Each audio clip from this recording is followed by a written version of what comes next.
السلام علیکم ورحمۃ اللہ وبرکاتہ۔ الحمدللہ رب العالمین والصلاة والسلام علی اشرف الانبیاء والمرسلین نبینا وحبیبنا وقائدنا وقدوتنا وقرۃ اعیننا محمد وعلی آلہ واصحابہ ومن سار علی نہجہ وتمسک بسنتہ الی یوم الدین، اما بعد۔ ناظرین کرام، عرفہ کے روزے کے حوالے سے نبی کریم صلی اللہ علیہ وسلم کا فرمان بڑا واضح ہے۔ صحیح مسلم میں نبی کریم صلی اللہ علیہ وسلم فرماتے ہیں، صوم یوم عرفۃ انی احتسب علی اللہ ان یکفر السنۃ التی قبلہ والسنۃ التی بعدہ،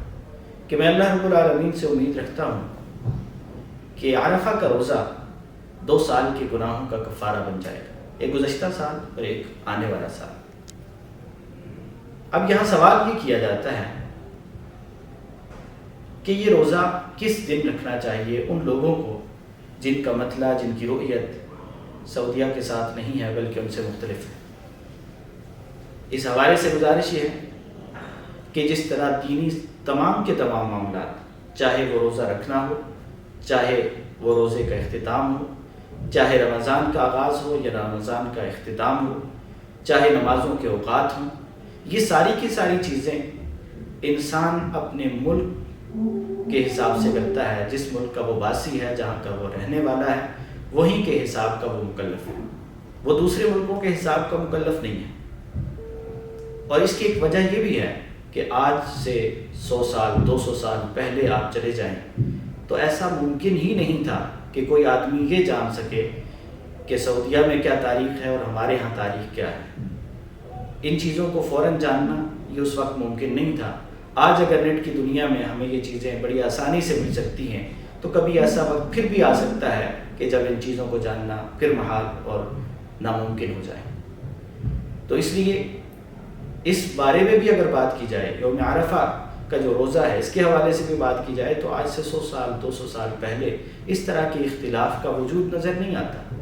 اور اس کی وجہ یہی ہے کہ ہر ملک کے رہنے والے وہ اپنے ملک کے حساب سے عید کر رہے ہیں، اپنے ملک کے حساب سے روزے رکھ رہے ہیں، اپنے ملک کے حساب سے ان کا عرفہ ہے، اپنے ملک کے حساب سے ان کا عاشورہ ہے۔ یہ سارے معاملات اپنے ملک کے حساب سے ہو رہے ہیں۔ اور اگر یوم عرفہ سعودیہ کے حساب سے لے لیا جائے تو اس میں کئی ایک پیچیدگیاں بھی ہیں۔ مثال کے طور پر بعض ملک ایسے بھی ہیں جہاں پہ سعودیہ سے بھی پہلے چاند نظر آ جاتا ہے، تو کیا ان لوگوں کو اس بات کا مکلف کیا جائے گا کہ وہ سعودیہ کے حساب سے عرفہ کا روزہ رکھیں؟ تو ان کے ہاں تو عید کا دن ہوگا، تو پھر عید والے دن تو وہ روزہ نہیں رکھ سکتے، لہٰذا اس فضیلت سے وہ محروم رہ جائیں گے۔ اسی طرح جن لوگوں کے ہاں رات ہوتی ہے اور سعودیہ میں دن ہوتا ہے تو وہ بھی تو وہاں کے حساب کو نہیں پا سکتے۔ اور پھر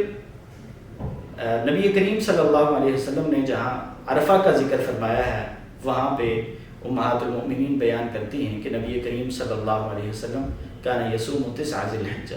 اللہ کے رسول 9 ذی الحجہ کا روزہ رکھا کرتے تھے۔ تو 9 ذی الحجہ کا الگ سے ذکر بھی ہے۔ اگر کوئی شخص یہ کہتا ہے کہ عرفہ چونکہ دنیا میں ایک ہی ہے، یعنی مکہ میں ہی ہے جس دن میدان عرفات میں لوگ جمع ہوتے ہیں، تو اس لیے صرف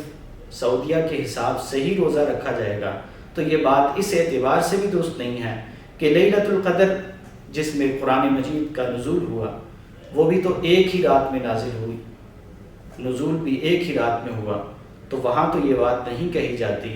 کہ لیلۃ القدر بھی سعودیہ کے حساب سے ہوگی، مکہ کے حساب سے ہوگی، کیونکہ قرآن تو وہاں نازل ہوا۔ تو جس طرح لیلۃ القدر ہر ملک میں مختلف ہے، جس طرح عید مختلف ہے، جس طرح نماز کے اوقات مختلف ہیں، اسی طرح عرفہ کا روزہ وہ بھی اپنے اپنے ملک کے حساب سے ہے۔ اس لیے ہمیں کوشش کرنی چاہیے کہ 9 ذی الحجہ اپنے ملک کے حساب سے جو ہو اس میں روزہ رکھیں۔ ہاں اگر کوئی بندہ اختلاف سے نکلنا چاہتا ہے تو اس کے لیے آسان طریقہ یہ ہے کہ اگر اس کے لیے ممکن ہے، اور یہ تبھی ممکن ہے جب اپنے ملک کا مطلب وہ سعودیہ سے ایک دن پیچھے ہو، ایک دن چاند بعد میں نظر آتا ہو، اگر پہلے نظر آئے تو پھر یہ بھی ممکن نہیں ہے۔ تو ان کے لیے یہ اختلاف سے نکلنا اس طرح سے بھی ممکن ہے کہ وہ سعودیہ کے حساب سے، یعنی یہاں اپنے ملک میں جب 8 ذی الحجہ ہو تو اس کا بھی روزہ رکھ لیں، اور جب اپنے ملک میں 9 ذی الحجہ ہو تو اس کا بھی روزہ رکھ لیں۔ تو دونوں دنوں کا روزہ ہی رکھنا یہ اختلاف سے نکلنے کا ایک طریقہ ہے۔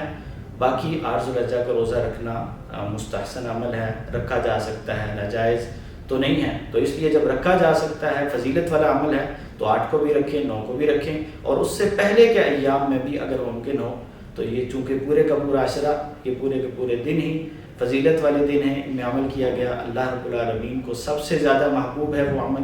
تو اس لیے بہتر تو یہی ہے کہ ہر بندہ 8 کا بھی روزہ رکھ لے، 9 کا بھی روزہ رکھ لے، لیکن اگر کسی کے لیے 8 ذوالحجہ کا روزہ رکھنا ممکن نہیں ہے تو 9 ذوالحجہ کا روزہ رکھے، انشاءاللہ یوم عرفہ کو وہ پا لے گا۔ اللہ رب العالمین ہمیں بھی عرفہ کے دن روزہ رکھنے کی فضیلت کو حاصل کرنے کی توفیق عطا فرمائے، اور اللہ رب العالمین ذوالحجہ کے ایام میں ہمیں صحیح معنوں میں عبادات کرنے کی توفیق عطا فرمائے، کیونکہ ان میں کیا گیا عمل اللہ رب العالمین کو سب سے زیادہ محبوب ہے۔ اللہ تعالیٰ یہ محبوب عمل ہمیں کرنے کی توفیق عطا فرمائے۔ وآخر دعوانا ان الحمد للہ رب العالمین۔